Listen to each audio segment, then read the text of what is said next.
Hello, myself Yogesh Garg, Faculty of Applied Science Department. Welcome to our YouTube channel RPIIT Academics. If you like the content, please subscribe our channel.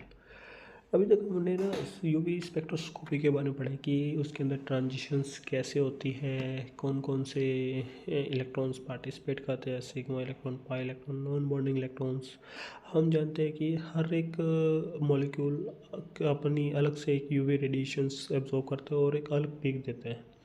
तो अब हमें इसमें कुछ terms पढ़नी है कि कौन कौन सी होती है। जैसे कि दो टर्म्स है, क्रोमोफोर और ऑक्सोक्रोम। जो क्रोमोफोर है, अब जो हमारे पास एक मॉलिक्यूल है उसके अंदर जोन सा भी पार्ट इलेक्ट्रोमैग्नेटिक रेडिएशन को एब्जॉर्ब कर रहा है, जो रिस्पॉन्सिबल है इलेक्ट्रोमैग्नेटिक रेडिएशन को एब्जॉर्ब करने के लिए, उसको हम क्या कहते हैं, क्रोमोफोर। क्योंकि यही क्या कहते हैं, कलर को प्रोड्यूस करेगा बाद में, जिसको हम डिटेक्ट करेंगे।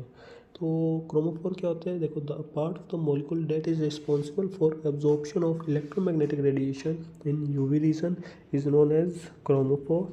Chromophore are responsible to produce colour of the compound. यही कलर करेंगे। अब इसके अंदर होंगे कौन से, वो हमारे फंक्शनल ग्रुप जो क्या कर रहे हैं, मल्टीपल बॉन्ड्स कंटेन कर रहे हैं। क्योंकि वही क्या करते हैं, एब्जॉर्ब इलेक्ट्रॉन्स को, सॉरी, वही क्या करेंगे, इलेक्ट्रोमैग्नेटिक रेडिएशन को एब्जॉर्ब करेंगे। उनके अंदर ट्रांजिशन कौन कौन सी होगी, N2 पाई स्टार और पाई टू सिग्मा स्टार। क्योंकि सब है फंक्शनल ग्रुप है और उनके पास मल्टीपल बॉन्ड्स है, या तो double bond triple bond present होंगे, या फिर उनके पास लोन पेयर होंगे। लोन पेयर का हमारे नॉन बॉन्डिंग पार्ट इलेक्ट्रॉन्स होते हैं, तो N2 पाई स्टार जाते हैं। अगर आपके पास डबल बॉन्ड है तो पाई टू पाई स्टार जाएंगे। तो इसके एग्जांपल जैसे कि हमारे NO2 हो गया, NO, CO, CW bond N, CW bond S etcetera, ये सब हमारे क्या क्रोमोफोर के एग्जांपल्स। नेक्स्ट आता है हमारा ऑक्सोक्रोम।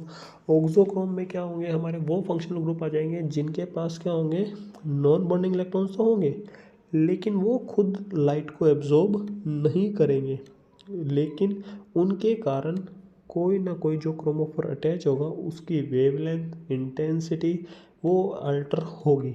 यानी कि कोई ऐसा मॉलिक्यूल जो खुद तो पार्टिसिपेट नहीं कर रहा कि यूवी रेडिएशन को एब्जॉर्ब करे और कुछ अलग पीक दे, लेकिन उसके कारण किसी दूसरे मॉलिक्यूल की पीक में कुछ ना कुछ उसकी वेवलेंथ में, इंटेंसिटी में अल्ट्रेशन हो रही है, कुछ ना कुछ चेंज हो रहा है। जैसे कि बेंजीन लेते हैं, जो बेंजीन है वो सिंपली क्या कर रहा है, जो वेवलेंथ है 255 नैनोमीटर पे एब्जॉर्ब हो रहा है, शो कर रहा है।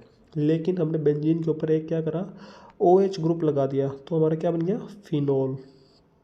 अब ये फिनॉल जो है, इस फिनॉल के कारण क्या हो रहा है, ये जो वेवलेंथ है वो कहाँ एब्जॉर्ब होगी, 270। OH ग्रुप लग गया तो हमारी 270 पे वेवलेंथ शो करने लगी। यानी कि इस ग्रुप ने खुद तो एब्जॉर्ब नहीं करी, इस बेंजीन रिंग की जो पीक आ रही थी उसकी इंटेंसिटी वेवलेंथ चेंज कर दी। ऐसे ही हमने यहाँ पे NH2 ग्रुप लगा दिया, तब यही काम हुआ, NH2 ने उसकी 280 नैनोमीटर कर दी।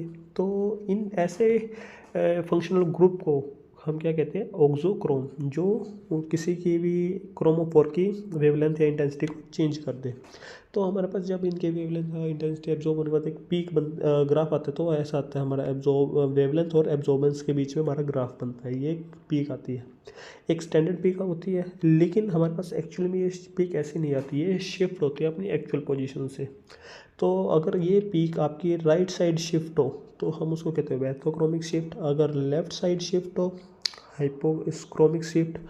पीक ऊपर हो जाए, अप हो जाए तो हाइपरक्रोमिक, और लो हो तो हाइपोक्रोमिक। ये चार जगह पीक शिफ्ट हो सकते हैं डिपेंडिंग कि उनका एनवायरनमेंट कैसा है, साथ में कैसे एटम अटैच है, कौन से मॉलिक्यूल से। अभी हमने जैसे दो टर्म्स पढ़े, क्रोमोफोर, ऑक्सोक्रोम्स, यही कि वो उनके एटमॉस्फेयर में किस टाइप के एटम्स अटैच है, वही उनके ऊपर क्या करते हैं, असर डालते हैं, उनकी पीक को शिफ्ट करवाते हैं। अब ये जो शिफ्ट होती है पीक की, हाइपोक्रोमिक कैसी है, हाइप्सोक्रोमिक कैसी है, तो अब हम इनको फर्दर आगे देखते हैं कि शिफ्ट होने पे कि किस मॉलिक्यूल के कारण कैसे शिफ्ट होती है। रेड शिफ्ट क्या होता है, ब्लू शिफ्ट क्या होता है, ठीक है, ये हम नेक्स्ट वीडियो में देखेंगे। Thank you.